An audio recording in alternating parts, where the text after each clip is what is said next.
हे सर्वसमर्थ थोर आणि पैशांश परमेश्वरा देव बाप्पा, तुझी दया आम्हावर झाली आणि देव बाप्पा तुझा एकुलता एक पुत्र आमचा ताळणारा प्रभू येशू ख्रिस्त तू आम्हासाठी दिलास. आणि हे देवबाप्पा इतकंच नव्हे तर त्याची घोषणा करण्यासाठी देवबाप्पा तुझा एक सेवक, तुझा एक दास, तू नेमलेला तुझा सेवक अरण्यात प्रगट झाला, तो बाप्तिस्मा करणारा योहान. हे देवबाप्पा हे सर्व तुझ्या योजनेनुसार झालं. उपकार मानतो प्रभूजी, तुला धन्यवाद देतो. हे देवबाप्पा तू हे आम्हाला दाखवलं, प्रगट केलंस म्हणजे उपकार मानतो, धन्यवाद देतो. तुझा एकुलता एक पुत्र आम्हासाठी दिल्याबद्दल तुझे उपकार मानतो, तुला धन्यवाद देतो. हे सर्वसमर्थ देवबाप्पा, त्याची जाणीव आम्ही शेवटपर्यंत आमच्या मनामध्ये ठेवावी आणि त्या पुत्र प्रभू येशू ख्रिस्ताला शेवटपर्यंत मान देत त्याच्या विश्वासामध्ये राहावा असं तू दया कृपेने तसा आत्मा तो आम्हाला घाल. आमचा धन्य ताळणारा प्रभू येशू ख्रिस्त याच्याद्वारे मागतो मी बाबा, आमेन.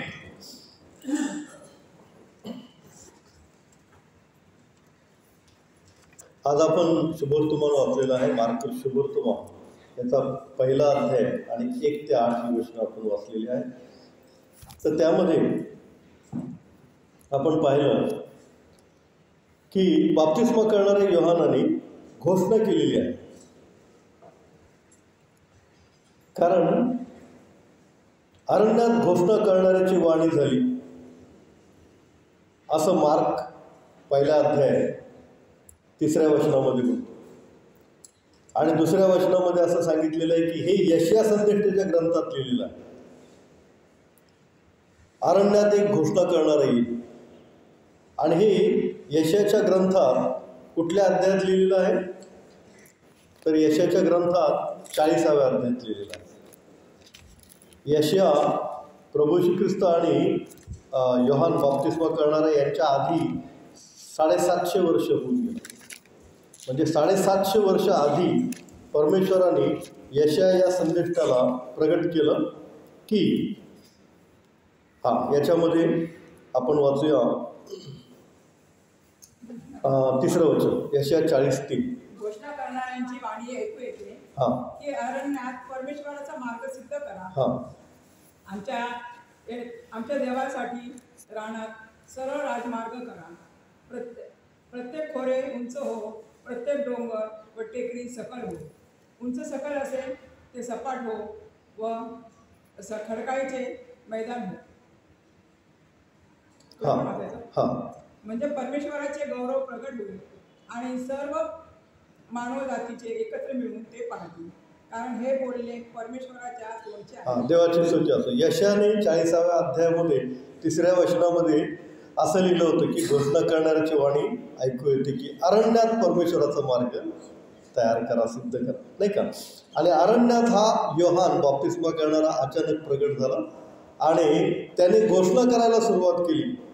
त्याची घोषणा काय होती तर पश्चाताप करा कारण स्वर्गाचे राज्य जवळ आलेले आहे. आणि अरण्यात घोषणा करणारा एक निघेल, तो घोषणा करेल की प्रत्येक खोरे उंच हो आणि प्रत्येक डोंगर व टेकडी सकल हो. या घोषणा त्याने या अरण्यामध्ये केल्या. बाप्तिस्मा करणाराचा योहानाचा जन्म झाला यरुशलेममध्ये.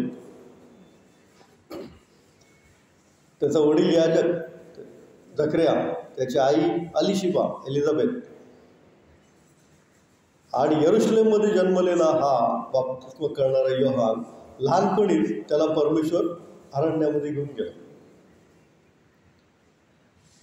त्याला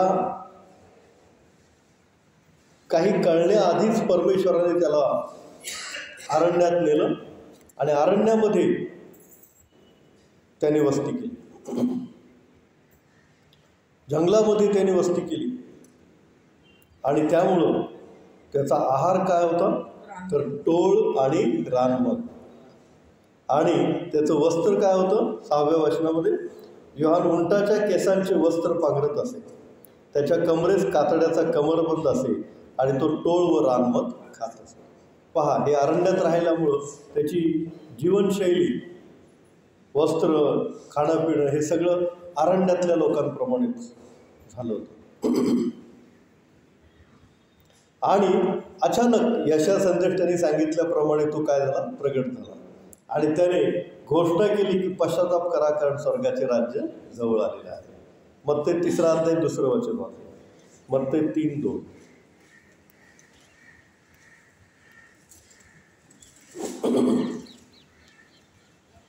पश्चाताप करा कारण स्वर्गाचे राज्य जवळ आले आहे. पश्चाताप करा कारण स्वर्गाचं राज्य जवळ आलेलं आहे. ही योहानाने केलेली घोषणा आहे. अरण्यामध्ये योहानाने केलेली घोषणा आहे. आणि यशाने जे सांगितलं होतं ते पूर्ण झालं. बाप्तिस्मा करणारा योहान अरण्यामध्ये घोषणा करू लागला, पश्चाताप करा कारण स्वर्गाचं राज्य जवळ आलेलं आहे. आता स्वर्गाचं राज्य म्हणजे काय? येशू ख्रिस्त. येशू ख्रिस्त जवळ आलेला आहे, तुमच्या जवळ आलेला आहे, भेटीला आलेला आहे.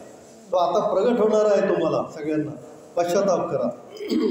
स्वर्गाचं राज्य म्हणजे प्रभू येशू ख्रिस्त जवळ आलेलं आहे. त्याचं पहिले येणं जे आहे ते प्रगट होणं आता आता आता आता थोडंसं जवळ आलेलं आहे. थोड्याच दिवसात तुम्हाला तो दिसणार आहे. थोड्याच दिवसात तुम्ही त्याला पाहणार आहात. इम्मानुएल, आम्हाबरोबर देव, तो तुम्हाला थोड्याच दिवसात आता दिसणार आहे.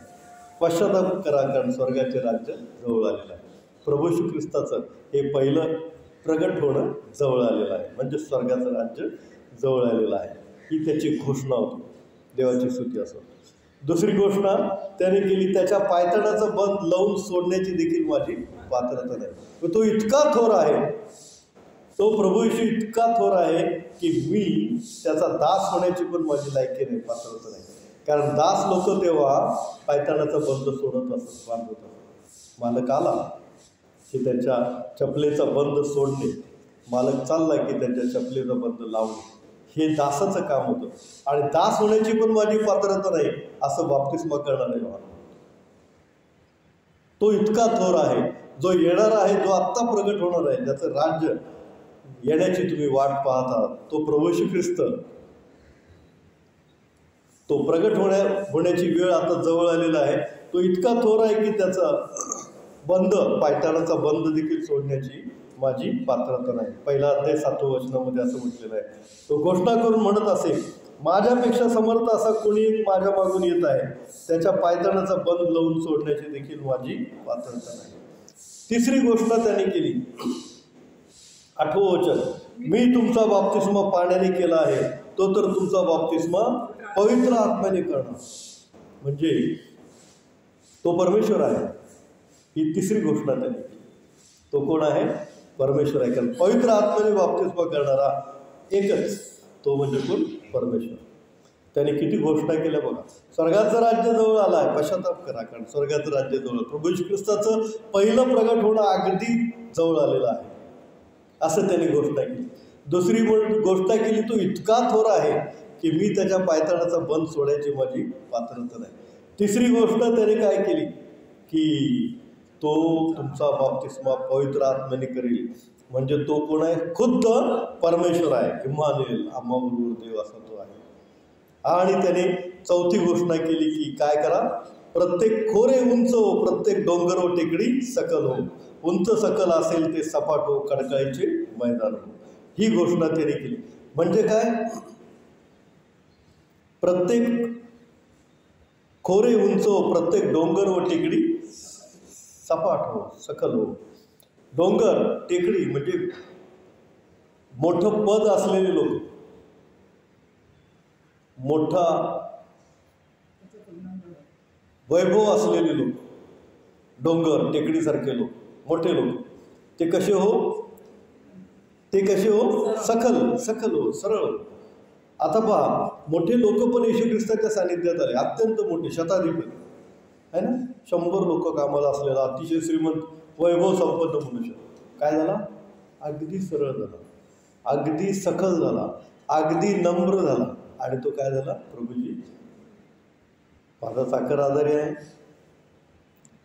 आपण शब्द मात्र बोला म्हणजे तू बरा होईल. माझ्या घरी येण्याची, तुम्ही माझ्या घरी येण्याची माझी पात्रता नाही. इतका तो मोठा असून, इतका वैभव संपन्न असून, डोंगरासारखा मोठा असून काय झाला? तो अतिशय सकल झाला, नम्र झाला. देवाची स्तुती. प्रत्येक डोंगर काय हो? सकल. आणि काय झालं? आणखी कोण श्रीमंत मनुष्य माहिती आहे? हां, बरोबर, जक्कय आहे ना, तो पण काय झाला? नम्र झाला. अरे झाडावर चढला, मला प्रभू येशूला बघायचं आहे की नाही.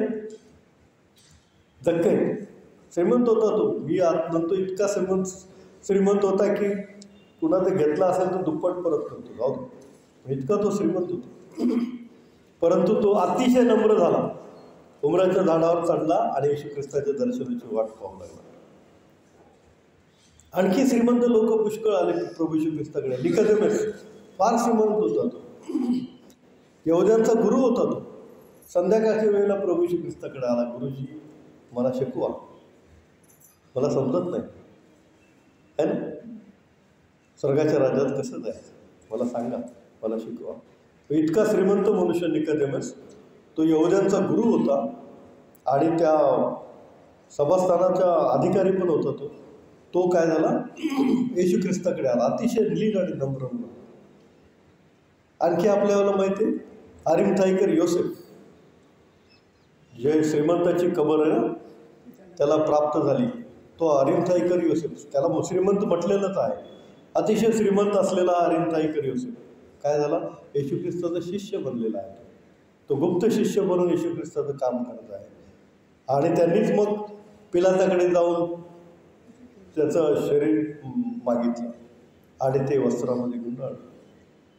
त्यामध्ये निकोदेमसारखा श्रीमंत मनुष्य होता, अरिमथाईकर योसेफसारखा श्रीमंत मनुष्य होता. प्रत्येक डोंगर टेकडी काय म्हणे सखल हो, ते झाले, सकलच झाले, नम्र झाले. किती श्रीमंत, किती वैभव संपन्न, किती मोठं पद, शताधिपती, अतिशय नम्र झाले. त्याच्या पुढे काय होईल, प्रत्येक गुडघा टेकेल आणि त्याच्या पुढे प्रत्येक जीभ काय म्हणेल, येशू हा प्रभू आहे, नाही का.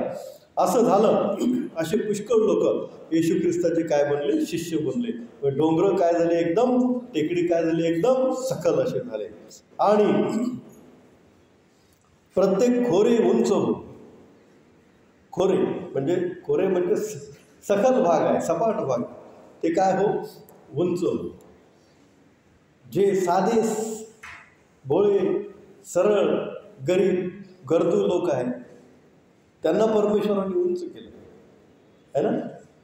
खालील समुद्राच्या किनारी असलेले एक गाव मगदाला, त्या मगदाला गावची मरिया म्हणून तिला काय म्हणत, मरिया मगदाला, तिच्यामधून प्रभू श्री ख्रिस्ताने 7 भूत काढले. 7 भूत काढले. त्यानंतर ती काय करू लागली, प्रभू श्री ख्रिस्ताची सेवा करत फिरू लागली. स्वतःच्या पैशा अडक्याने प्रभू श्री ख्रिस्ताची सेवा करत फिरू लागली. आणि त्याचं प्रतिफळ काय दिलं परमेश्वराने, पुनरुत्थित प्रभू श्री ख्रिस्ताचं पहिलं दर्शन मरिया मगदलाला. परमेश्वर प्रभू श्री ख्रिस्ताचं पहिलं दर्शन मरिया मगदलाला. तर हा बाप्तिस्मा करणाऱ्या योहानाची काय घोषणा झाल्या बघा, काय मोठमोठ्या घोषणा केल्या त्याने. प्रत्येक टेकडी डोंगर सकल हो झाले, प्रत्येक खोरे उंच हो झालं. मरिया मगदलाला परमेश्वराचं दर्शन झालं. आणि काय घोषणा केल्या त्यांनी, पश्चाताप करा कारण स्वर्गाचं राज्य जवळ आलेलं आहे. येशू ख्रिस्त हेच स्वर्गाचं राज्य आहे, त्याच्यामध्ये स्वर्गाचं राज्य आहे. आणि ते त्यांनी दाखवून पण दिले है ना.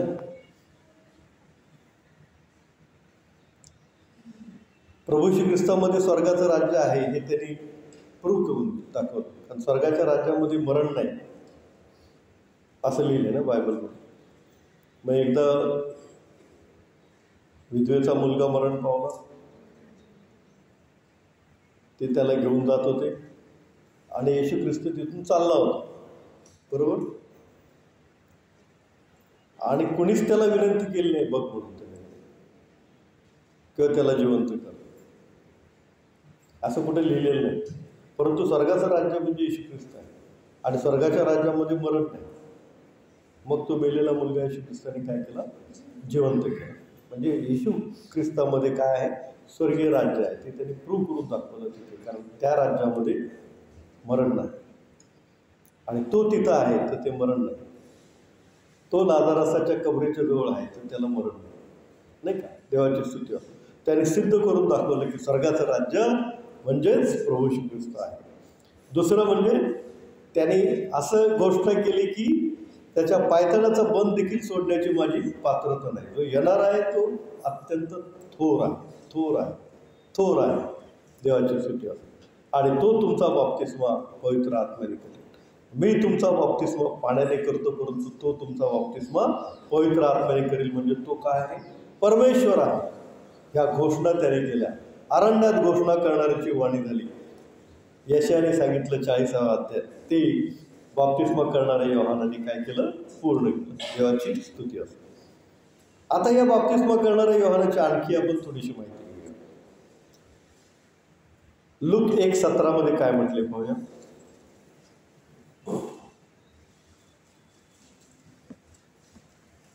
लूक 1:17. पापाची अंतःकरणे मुलाकडे व आज्ञावंत लोकांना बुद्धिमान जनांच्या ज्ञानाकडे वळवून प्रभूसाठी सिद्ध प्रजा तयार करावी म्हणून तो एलियाच्या आत्म्याने व सामर्थ्याने त्याच्या पुढे झाला. तो कुणाच्या आत्म्याने कार्य करेल? एलियाच्या आत्म्याने. म्हणजे एलियाचा आत्मा त्याच्यामध्ये येईल असं नाही. एलियाच्या आत्म्याने तो कार्य करेल, म्हणजे एलियासारखा काम करेल. एलिया एक मोठा संदेष्टा होऊन गेला येशू ख्रिस्ताच्या आधी 850 वर्ष. यशया 750 वर्ष आधी होता, तर एलिया येशू ख्रिस्ताच्या आधी 850 वर्ष होता. आणि एलिया एक मोठा संदेष्टा होऊन गेला. त्याला खूप मानत असत लोक, कारण एलिया अग्निरथाद्वारे कुठे गेलेला आहे? स्वर्गामध्ये गेलेला आहे. आणि त्याने पुष्कळ चमत्कार केले आणि तो स्वर्गामध्ये गेला. तर एलियासारखा हा काम करेल कोण? बाप्तिस्मा करणारा योहान, असं त्याच्याविषयी म्हटलेलं आहे लूक 1:17. आणि त्याने एलियासारखं काम केलेलं आहे. इव्हन त्याची राहणीमान, त्याचं वस्त्र एलियासारखंच होतं. आता आपण बघितलं त्याचं वस्त्र काय होतं? उंटाच्या केसाचं वस्त्र बाप्तिस्मा करणाऱ्या योहानाचं होतं. त्याच्या कमरेस कातड्याचा कमरबंद होता आणि तो टोळ व रानमध खात असे. मार्क 1:6 आपण वाचलं बाप्तिस्मा करणाऱ्या योहानाचं. आता एलियाचं वस्त्र बघूया काय होतं. दुसरे राजे 1:8 वाचा. दुसरे राजे 1 अध्याय 8 वचन.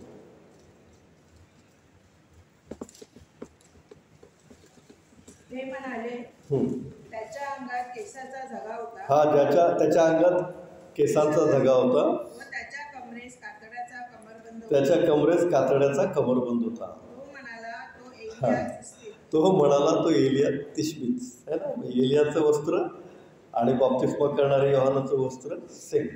एलिया पण अरण्यातच राहायचं आणि बाप्तिस्मा करणारा योहान पण अरण्यातच राहायचं. लूक 1:17 बरोबर म्हटलेलं आहे की तो एलियाच्या आत्म्याने कार्य करेल, म्हणजे एलियासारखं कार्य करेल. म्हणजे त्याचं राहणं, जीवनमान, वस्त्र पण या बाप्तिस्मा करणाऱ्या योहानाचं कुणासारखं होतं?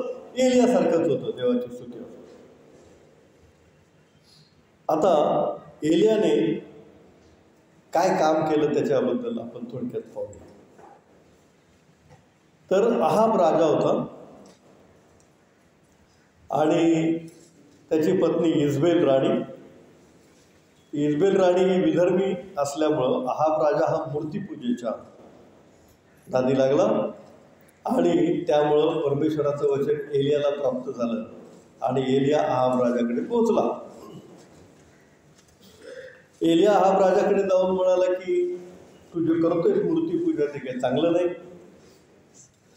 आणि त्यामुळं काय होणार आहे? आता देशात दुष्काळ पडणार. काय पडणार आहे? दुष्काळ पडणार आहे. पाऊस आणि पर्जन्य आता बंद, इथून पुढे बंद. आता 1 राजे 17 अध्याय 1 वचन. 1 राजे 17 अध्याय 1 वचन. एलिया तिशबी हा गिलाद येथे उपरी म्हणून राहण्यापैकी एक होता. तो आहाबास म्हणाला, इस्रायलाचा देव परमेश्वर त्याच्या हुजुरास मी असतो. त्याच्या जीविताची मी शपथ पाहून सांगतो की जी वर्ष आता येणार आहे त्यास दैवत अथवा पर्जन्य पडणार नाही. हे सर्व माझ्या सांगण्याप्रमाणे होईल. परमेश्वराचे वचन त्यास बस. तर आता पर्जन्यवृष्टी होणार नाही. एलिया म्हणतो मी परमेश्वराच्या हुजुरात असतो. कारण अहाब राजा मूर्तीपूजा करत होता इजबेल राणीमुळं आणि मूर्तीपूजेच्या नादी त्यांनी देशातल्या लोकांना लावलं होतं. त्यामुळे एलियाने अहाब राजाला जाऊन सांगितलं की आता पर्जन्यवृष्टी होणार नाही. आणि मग एलिया निघून गेला आणि खरोखर परमेश्वराने पाऊस थांबवला. काहीच नाही, दैवर नाही, पाऊस नाही आणि लोकांना प्यायला पाणी कमी पडायला लागलं, पाणी मिळेन असं झालं.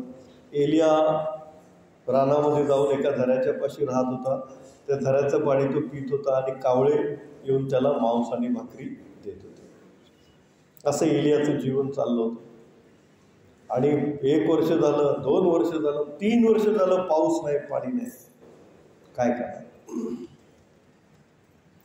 3 वर्ष झाली, पाऊस नाही, पाणी नाही. तेव्हा परमेश्वर एलियाला पुन्हा सांगतो की जा अहाब राजाकडे जा. लोक अगदी हवालदिल झाले होते. त्रास लोकांना झाला होता. प्यायला पाणी नाही. अतिशय कठीण परिस्थिती झाली होती. आणि तो ज्या झऱ्याच्या बाजूला एलिया राहत होता ती झरा पण आटला होता. आणि मग परमेश्वराचं वचन पुन्हा एलियाला प्राप्त झालं.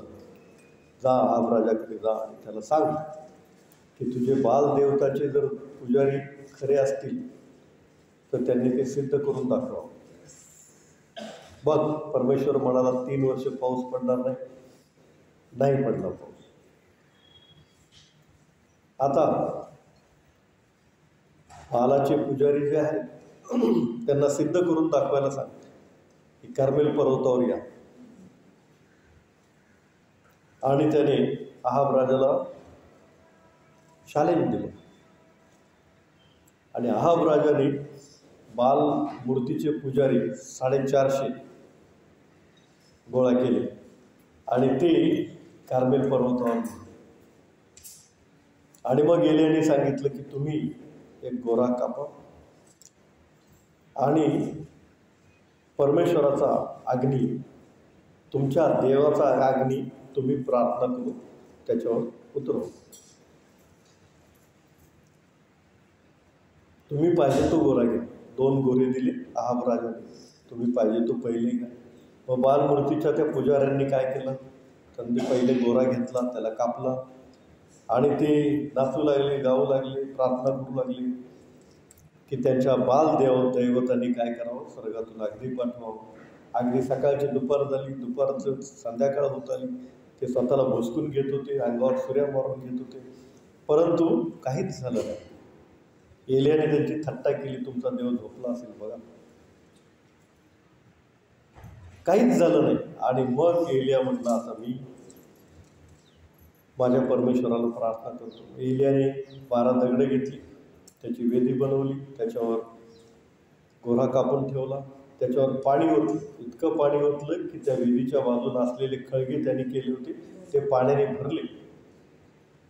आणि मग एलियाने परमेश्वराची प्रार्थना केली की हे परमेश्वरा, तूच काय तो जीवन देव आहेस, हे या सर्व लोकांना आणि राजाला दाखवून दे.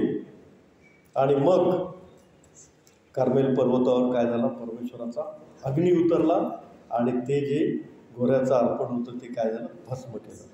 वाचूया आपण 1 राजे 18:38. 1 राजे 18 अध्याय 38 वचन. तेव्हा परमेश्वराचा पासून अग्नी उतरला आणि त्याने होमबळी, इंधने, घोडे आणि माती भस्म करून टाकली आणि त्या खळगीतले पाणी साठले. देवाची स्तुती असो. परमेश्वरापासून अग्नी उतरला आणि ते जे काय होमबली होता, जे काय ते अर्पण होतं ते काय झालं? त्याने परमेश्वराने त्या अग्नीद्वारे भस्म करून टाकलं. इव्हन ते पाणी पण भस्म झालं. परमेश्वरच देव आहे हे एलियाने कार्मेल पर्वतावर सिद्ध केलं. आकाशातून परमेश्वराला अग्नी उतरवायला लावला. आणि आपण काय बघतोय? एलियाच्या आत्म्याने कोण काम करेल? एलियाच्या आत्म्याने कोण बाप्तिस्मा करणार आहे? काय आपण लूक 1:17 बघितलं ना, एलियाच्या आत्म्याने कोण काम करेल? बाप्तिस्मा करणारा योहान. अलिशा पण नंतर एलियाच्या दुप्पट आत्म्याच्या वाट्याने काम केलं, नो प्रॉब्लेम. लूक 1:17 काय म्हटलेले? एलियाच्या आत्म्याने बाप्तिस्मा करणारा योहान काम करेल. तर एलियाने काय केलं? स्वर्गातून अग्नी उतरवला कार्मेल पर्वतावर आणि बाप्तिस्मा करणाऱ्या योहानाने काय केलं पाहूया आपण. लूक 3 अध्याय 21-22. लूक 3:21-22. सर्व लोकांनी बाप्तिस्मा घेतला व येशूही बाप्तिस्मा घेऊन प्रार्थना करीत असता असे झाले की आकाश उघडले गेले. पवित्र आत्मा देवरूपाने कबुतराप्रमाणे त्याच्यावर उतरला आणि आकाशातून अशी वाणी झाली की तू माझा प्रिय पुत्र आहेस, तुझ्याविषयी मी संतुष्ट आहे. आमेन. देवाची स्तुती असो. किती सुंदर आहे. एलियाच्या आत्म्याने काम करील असं बायबल सांगते. बाप्तिस्मा करणारा योहान. त्या एलियाने स्वर्गातून काय उतरवला? अग्नी कार्मेल पर्वतावर. आणि बाप्तिस्मा करणाऱ्या योहानाने येशू ख्रिस्ताचा बाप्तिस्मा केल्यावर स्वर्गातून काय उतरलं? पवित्र आत्मा. स्वर्गातून काय उतरला? पवित्र. दोन्ही गोष्टी कशा सारख्या आहेत बघ. बायबल किती सत्य आहे बघ. एलियाच्या आत्म्याने कार्य केले, एलियासारखा काम केले. एलियाने स्वर्गातून अग्नी उतरवला. ह्याने बाप्तिस्मा केल्याबरोबर, येशू ख्रिस्ताचा बाप्तिस्मा केल्याबरोबर स्वर्गातून काय उतरला? पवित्र आत्मा उतरला. काय उतरला? पवित्र आत्मा उतरला. म्हणजे बायबल हे सत्य आहे. एलियाच्या आत्म्याने तो कार्य करेल, बाप्तिस्मा करणारा योहान. एलिया अगदी संदिष्ट होता आणि आपल्याला माहिती आहे की तो राजा जरी असला तरी त्याला बोलत असे, त्याची चूक दाखवत होती. आता अहाब राजाला त्यांनी सांगितलं होतं की तू जे करतोयस ते चुकीचं करतोयस. आणि त्याने कार्मेल पर्वतावर परीक्षा घेतली आणि बालमुरूचे 450 संदेष्टी एलियाने मारून टाकले. एलियाने तिथल्या सगळ्या लोकांना. त्यानंतर काय झालं? अहाब राजाला नाबोथाचा मळा पाहिजे, कारण तो त्याच्या राजवाड्याच्या जवळ होता. आणि नाबोत काय तो द्यायला तयार नव्हता, कारण नाबोत काय म्हणत होते की हा मळा माझ्या वाडवडिलांचा आहे, मी कसा देणार? हे माझं वतन आहे, माझ्या वाडवडिलांचं आहे, मी देऊ शकत नाही. आब राजा म्हणत होता मला विकत दे, पैसे घे, दुसरीकडे तू घे, माझा राजवाड्याच्या जवळ आहे. पण नाबोत म्हणत होतं नाही, माझ्या वाडवडिलांचं आहे, मी काय देणार. मग अहाब राजाला इजबेल राणी, त्याची बायको, चुकीचा सल्ला देते. आणि त्या सल्ल्यानुसार अहाब राजा काय करतो? नाबोथाला मारून टाकतो, त्याच्यावर खोटा आरोप ठेवतो. आणि लोक दगडमार करून नाबोथाला मारतात. आणि अहाब जेव्हा तो नाबोथाचा मळा ताब्यात घ्यायला जातो, तिथेच बरोबर परमेश्वर एलियाला पाठवतो. आणि परमेश्वराचं वचन एलियाला प्राप्त झालं. आणि तो जाऊन बरोबर अहाब राजा जरी असला तरी एलिया संदिष्ट असल्यामुळे तो काही घाबरायचा नाही राजाला. तो जाऊन सांगतो की तू जे केलंस ते चुकीचं केलंस. आणि जिथं नाबोथाचं रक्त कुत्र्यांनी चाटलं तिथंच कुत्रे तुझंही रक्त चाटतं. असा परमेश्वराचा जो निरोप होता तो एलिया अहाब राजाला देतो. म्हणजे अहाब राजाला न घाबरणारा हा एलिया, राजा असू दे नाही तर कोण पण असू दे, जो देवाचा निरोप आहे तो स्पष्टपणे सांगणारा हा एलिया. आणि एलियाच्या आत्माने कार्य करणारा हा बाप्तिस्मा करणारा योहान. तर त्याने हेरोद, बाप्तिस्मा करणाऱ्या योहानाने, हेरोद हा राजा होता आणि त्याने त्याच्या भावाची पत्नी हेरोदिया हिला बायको करून घेतलं होतं आणि तो व्यभिचार झाला होता. आणि बाप्तिस्मा करणाऱ्या योहानाने ही चूक त्याला दाखवून दिली की तू जे केलंस ते चुकीचं केलंस. हेरोद राजाला त्याने बाप्तिस्मा करणाऱ्या योहानाने डायरेक्ट सांगितलं होतं, ओपनली सांगितलं होतं की तू जे केलंस ते चुकीचं केलं. आणि त्यानंतर हेरोद राजाने त्याला तुरुंगात टाकलं आणि त्याला ठार मारलं. पण जरी ठार मारलं तरी बाप्तिस्मा करणारा योहान गेला कुठे? वाचूया मत्ते 11:11. मत्ते 11:11.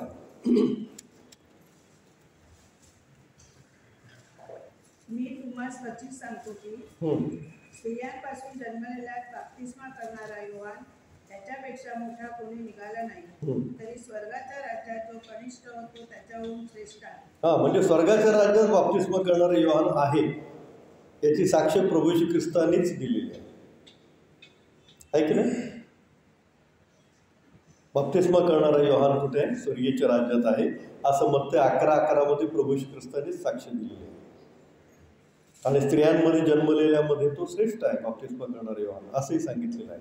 स्वर्गाच्या राज्यामध्ये तो कनिष्ठ जरी असला तरी स्त्रियांमधून जन्मलेल्यामध्ये तो श्रेष्ठ आहे, असं बाप्तिस्मा करणाऱ्या योहानाबद्दल प्रभू ख्रिस्त स्वतः म्हणतो. म्हणजे तो बाप्तिस्मा करणारा योहान कुठे आहे? स्वर्गात आहे. तर एलिया कुठे आहे? स्वर्गात आहे. एलिया पण स्वर्गात घेतला गेला. वाचा दुसरे राजे 2:11. दुसरे राजे 2:11.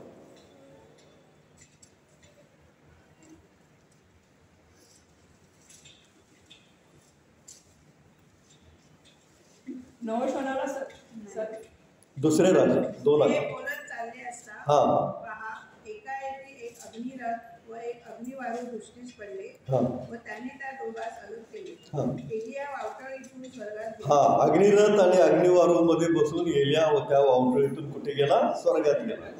एलियाच्या आत्म्याने काम करणारा म्हणजे एलियासारखा काम करणारा हा बाप्तिस्मा करणारा योहान एलिया स्वर्गात घेतला गेला. बाप्तिस्मा करणारा योहान स्वर्गात आहे असे येशू ख्रिस्त त्याची साक्ष देतो. एलियाचं वस्त्र उंटाच्या केसाचं होतं. बाप्तिस्मा करणाऱ्या योहानाचं वस्त्र पण उंटाच्या केसाचं होतं. एलियाने स्वर्गातून अग्नी उतरवला. बाप्तिस्मा करणाऱ्या योहानाने येशू ख्रिस्ताला बाप्तिस्मा दिला तेव्हा स्वर्गातून पवित्र आत्मा उतरला. एलियाच्या आत्म्याने कार्य करणारा असा लूक 1:17 एलियाच्या आत्म्याने कार्य करणारा असं लूक 1:17 जे म्हटलेलं आहे बाप्तिस्मा करणाऱ्याच्या योहानाच्या बाबतीत ते पूर्ण झालं. यशाने जे म्हटलेलं आहे यशा 40व्या अध्यायात अरण्यात घोषणा करणाऱ्याची वाणी झाली की प्रत्येक उंच टेकडी आणि डोंगर सखल हो. ते पण खरं झालं. कारण मोठे श्रीमंत वैभव संपन्न लोक येशू ख्रिस्ताकडे निकोदेमस सारखे, शताधिपती सारखे, योसेफ अरिमथाईकर सारखे, जक्कई सारखे अतिशय नम्र होऊन आले. प्रत्येक खोरं उंच हो. गोर गरीब, अनाथ, विधवा, पोरके, आंधळे, लंगडे या येशू ख्रिस्ताकडे आले आणि ते तारण पावले. ते काय झाले? उंच झाले. त्यातली एक म्हणजे मरिया मगदला, जिला परमेश्वर प्रभू येशू ख्रिस्ताचं दर्शन झालं. देवाची स्तुती असो. त्याने घोषणा केल्या पश्चाताप करा कारण स्वर्गाचं राज्य जवळ आले. स्वर्गाचं राज्य म्हणजेच येशू ख्रिस्त. त्याने घोषणा केली त्याच्या पायताणाचा बंद लावून सोडण्याची देखील माझी पात्रता नाही. म्हणजे तो फार थोर आहे. जो येशू ख्रिस्त येत आहे, जो प्रगट होत आहे तो फार थोर आहे. मी तुमचा बाप्तिस्मा पाण्याने करतो पण तो तुमचा बाप्तिस्मा पवित्र आत्म्याने करेल. म्हणजे तो कोण आहे? परमेश्वर आहे. येशू ख्रिस्ताला प्रगट करण्याचं काम या बाप्तिस्मा करणाऱ्या योहानाने केलं. तोच संदेश आजही आहे. पश्चाताप करा कारण येशू ख्रिस्ताचं दुसरं येणं जवळ आलेलं आहे. पश्चाताप करा, येशू ख्रिस्ताला स्वीकारा, मनाने, अंतःकरणाने, पूर्ण मनाने, पूर्ण जीवाने स्वीकारा कारण येशू ख्रिस्ताचं दुसरं येणं जवळ आलं आहे.